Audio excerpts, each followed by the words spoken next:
Bienvenue à toi. Cette vidéo va porter sur la dépendance affective. Est-ce un poison ou est-ce un cadeau?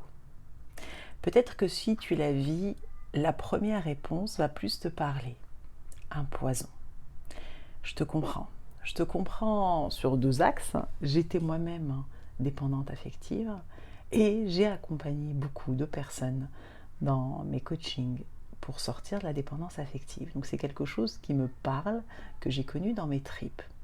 Et quand on le vit sur le moment comme un poison. Surtout à des moments, non pas quand on est dans un début de relation amoureuse, non pas quand tout se passe bien, parce que là, du coup, on se sent nourri et on va pouvoir voir être comme une fleur qui s'ouvre, mais ça peut être un poison dans des moments de tension dans la relation, dans des moments de séparation, dès qu'on a peur de perdre ce fameux lien. Dès qu'on a peur d'être seul, peur que la relation se termine, qu'on se sent, que ça vient appuyer sur nos propres blessures, souvent de rejet ou d'abandon, là, ça devient un poison. Parce que là, on sent que c'est presque comme si j'avais une cliente qui m'a dit il y a quelque temps, s'il ne me répond pas, à mes messages, je suis très mal. S'il ne me répond pas tout de suite, je suis très mal. Et ça, c'est quelque chose qu'on connaît quand on est dépendant. C'est comme une addiction. C'est un peu comme si la relation à l'autre devient comme une drogue. Et dès qu'on l'a pas, on est en manque. On est en manque et on devient complètement... j'ai envie de dire, on n'a plus notre tête. On est à côté de nous, on est en apnée, on est dans l'attente que la relation se rétablisse. Et en ça, c'est un poison. Parce que comment on peut donner la clé à quelqu'un de notre humeur, de ce qui se passe pour nous? C'est juste la meilleure façon d'être malheureux. Donc c'est comment dire, on ne peut pas s'accomplir de cette façon-là. Ce n'est pas possible dans la dépendance en étant dans l'attente que l'autre nous nourrisse. Et qu'est-ce que ça met derrière comme process? C'est que pour faire ça, pour garder le lien, quand tu es dépendant affectif, tu vas te contenter, tu vas accepter, tu vas pas vraiment mettre tes limites, tu vas accepter des choses qui ne sont pas acceptables en soi, en tout cas que tu n'aurais pas accepté, et que tu acceptes en disant « mais si je ne le fais pas, peut-être que je vais perdre le lien, peut-être que je vais plus être indispensable à l'autre ». En tout cas, c'est la croyance qu'on peut avoir, une des croyances. Et en ça, c'est un poison. C'est juste un poison de ne pas oser être soi, oser mettre tes limites, oser te respecter. C'est un poison. Donc, en ça, on peut dire que la dépendance est un poison. Et la conséquence, le fait de ne pas être soi, pleinement toi, le fait de te contenter, de quémander de l'amour, le fait d'accepter l'inacceptable, le fait de ne pas te respecter, de ne pas être à l'écoute de ce qui se passe pour toi et être au service de l'autre, et être dans l'attente de l'autre, donc ça veut dire mettre une pression sur le rôle de l'autre, et c'est pas son job, c'est pas le job de ton ou ta partenaire de venir régler cette dépendance. Et bien entendu, souvent, le dépendant affectif, il va attirer des relations toxiques, parce qu'elle n'est pas viable, la relation comme ça. En tout cas, pas en relation épanouissante, équilibrée. Le curseur, il n'est pas bon. Et donc souvent, le dépendant ou la dépendante affective va être la proie des pervers narcissiques, des personnes manipulatrices. Et du coup, parce qu'au début, ce genre de profil va te mettre sur un piédestal, tu vas être la 7e merveille du monde. Et comme toi, tu tu as un désamour profond dedans, bah, tu vas plonger. Cette partie de toi, elle va dire « Ah oui, oui, aime-moi ». Même si cette personne, tu ne l'as pas choisie. Même si tu sens que ce n'est pas la bonne personne pour toi, mais tu mets ça sous le tapis parce que cette faille-là, elle prend le dessus.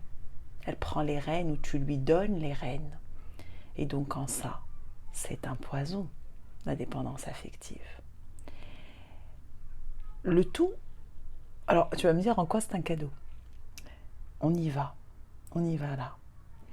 Le truc c'est que parfois, on peut être dépendant affectif et pas s'en rendre compte. Et là, c'est encore plus subtil. On va s'en rendre compte peut-être quand on souffre, mais on ne va pas mettre ça sous de la dépendance affective. On va mettre d'autres choses dessous. Et c'est un autre profil, parce qu'il y a deux profils de personnes. Il y a j'ai besoin de ce lien. Alors on est des êtres interdépendants. On a besoin du lien. Mais là, c'est de la dépendance. C'est le curseur qui n'est pas bon. C'est je dépends de toi pour être bien versus interdépendant. Je suis bien, t'es bien. Et on est en lien tous les deux. C'est pas la même chose. Et donc, il y a deux façons d'être dépendant affectif. C'est que cette dépendance, je vais la manifester en ayant besoin de ce lien avec toi, en ayant besoin de ce contact, en ayant besoin de me projeter rapidement, en ayant besoin presque de fusionner avec toi. En fait, c'est un lien d'attachement, c'est pas un lien d'amour, c'est différent. Et quand il y a une séparation, donc là, il y a deux façons d'agir. Il y a, je vais rapidement me mettre dans une autre histoire, parce que la douleur de mon vide, de mon manque, de mon désamour, elle est insupportable. Je peux pas. Et du coup, ce que je fais, je vais aller dans une autre relation très vite. On va appeler ça les relations pansement. Elle va être tout aussi toxique que la précédente. J'ai pas fait le job, j'ai pas pris conscience et j'ai rien réglé. J'ai anesthésié ma douleur. Je l'ai pas soignée. J'ai pas soigné ma blessure. Je vais anesthésier la douleur qu'elle génère. Ça n'a rien à voir.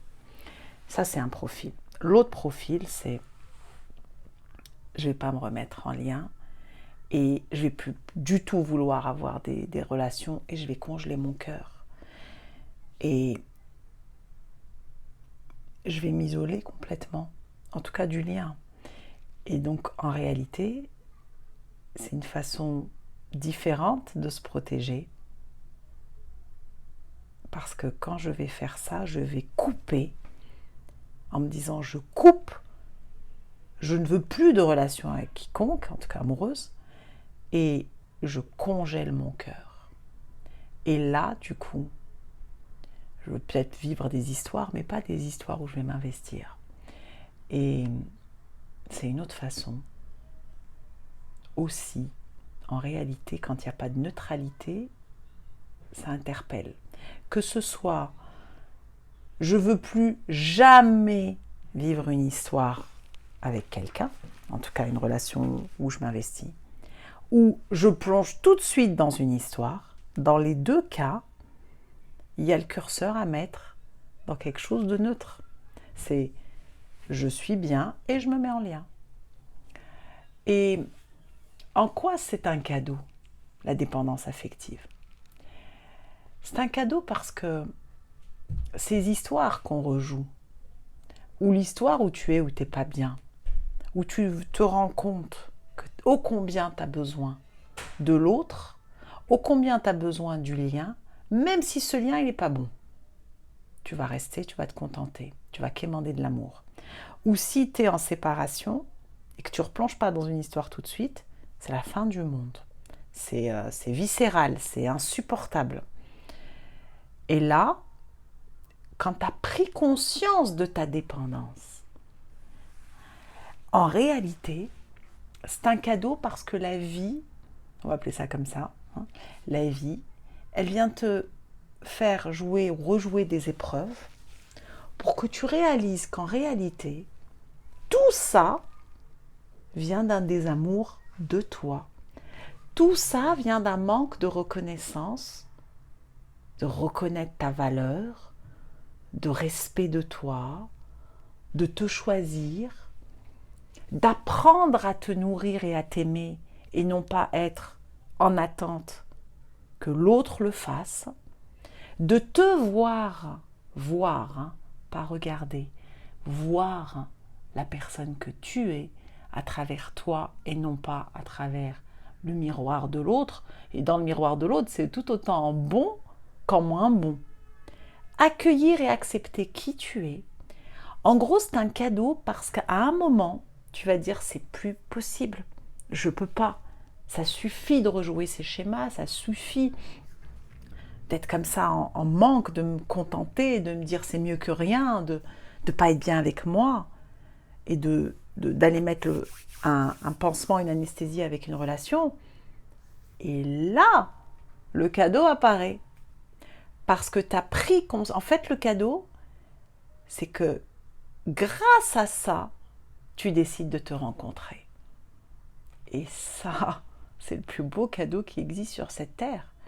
Parce que si tu décides de te rencontrer, tu es en train de prendre la clé de ta vie, de reprendre la clé de ta vie, de réouvrir ton cœur pour toi, de relaisser circuler l'amour qui est dedans, mais qui était juste fermé, cet amour de la vie, cet amour universel, pour aller te relier à toi avec beaucoup de douceur. C'est tout un apprentissage. En fermant les fuites à l'extérieur où je me fuis, je peux me fuir dans une autre relation, je peux me fuir en travaillant en excès, je peux me fuir en faisant du sport en excès, tout ce qui est excessif. Et comment j'apprends à rentrer à l'intérieur, à me voir, avec mes qualités, avec mes défauts, à m'accueillir, à dire à me rappeler qui je suis, à reconnaître que je mérite d'être aimée, de m'aimer. Comment quelqu'un peut m'aimer si moi je m'aime pas vraiment? Comment quelqu'un peut me voir si moi je ne me vois pas vraiment? Si je ne sais pas qui je suis? Et donc, quand on ne sait pas qui on est, autant on a du mal à accepter les compliments, parce qu'on se dit c'est moi ça, et autant les reproches, on va les prendre et ils vont nous fragiliser dans cette confiance et cette estime qui fait qu'on reste dans ce désamour. Et donc, le cadeau, c'est de réapprendre à t'aimer, à te respecter, à te choisir, à te rappeler qui tu es et ce pourquoi tu es là sur cette terre. Et il y a de fortes chances que si tu es en désamour profond, c'est qu'en réalité l'amour, c'est important et qu'il est là.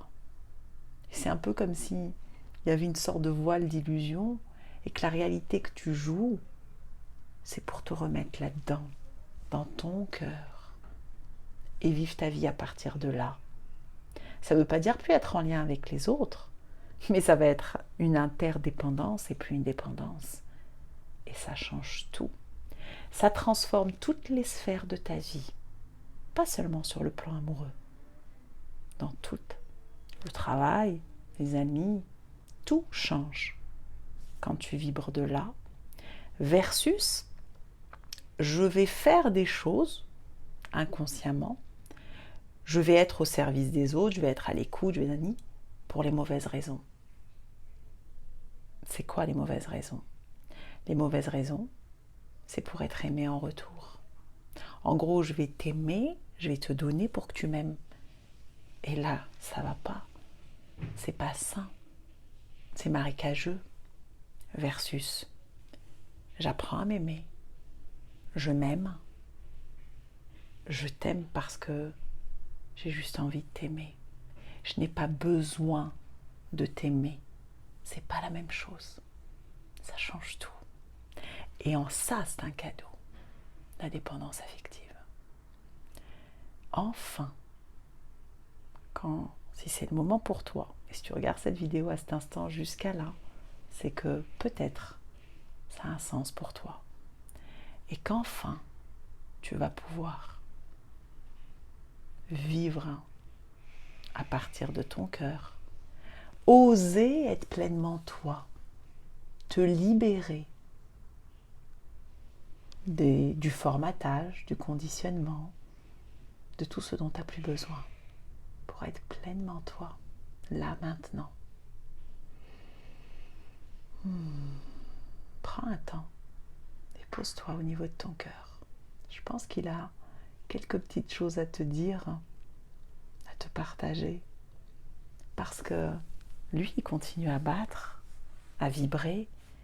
Il y a juste un passage qui a été un peu bloqué.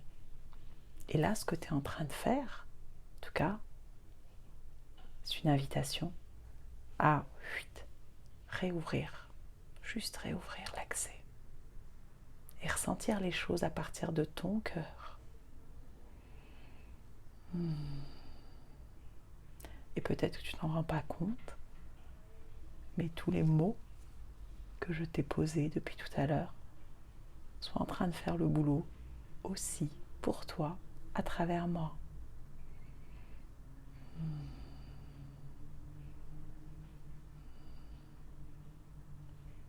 Et si tu as envie d'aller sur ce chemin avec moi, tu trouveras dans ma bio ou sous cette vidéo mes différentes formations que j'ai créées pour toi, que j'aurais rêvé avoir à un moment dans ma vie.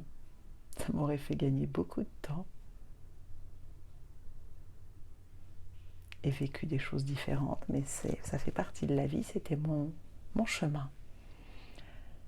Et c'est pas pour rien qu'aujourd'hui je suis inspiratrice d'amour et que je t'ai créé des vidéos thérapeutiques, plus de 8 heures d'accompagnement que tu vas recevoir toutes les semaines à partir du moment où tu achètes le programme, la formation. Je t'ai mis dedans tout mon savoir-faire de thérapeute depuis plus de 12 ans, que ce soit de l'hypnose, de l'EFT, Ho'oponopono, de la PNL, de l'énergétique, de la thérapie de couple Imago, enfin bref, plein de choses. Je t'ai mis dedans aussi mon savoir-être et ce qui m'a aidé à traverser ces épreuves. J'ai eu beaucoup de séparations dans ma vie en ancienne dépendante affective. Et tu as accès à ce programme pendant 1 an. Tu peux les voir à toute heure du jour et de la nuit. C'est une des solutions que je te propose à cet instant pour aller faire le job en profondeur. Et après, si tu as besoin à la carte d'un coaching privé avec moi ou en groupe, c'est aussi possible. Je te souhaite vraiment du fond du cœur d'accéder à ton cœur. C'est le plus beau cadeau que je me suis fait dans ma vie et que je t'invite à faire si c'est juste pour toi à cet instant.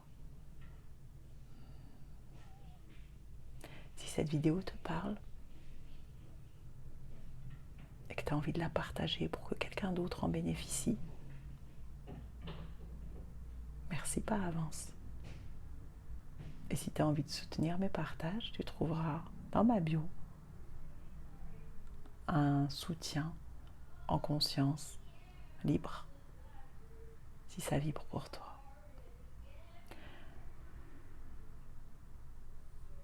J'ai envie de te dire merci. Merci d'être toi. Merci pour qui tu es.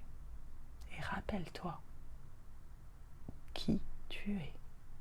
Et honore le chemin parcouru jusque-là. Tu as fait du mieux que tu as pu avec tout ce que tu avais entre les mains. Et je t'invite aussi à te pardonner. Je t'aime.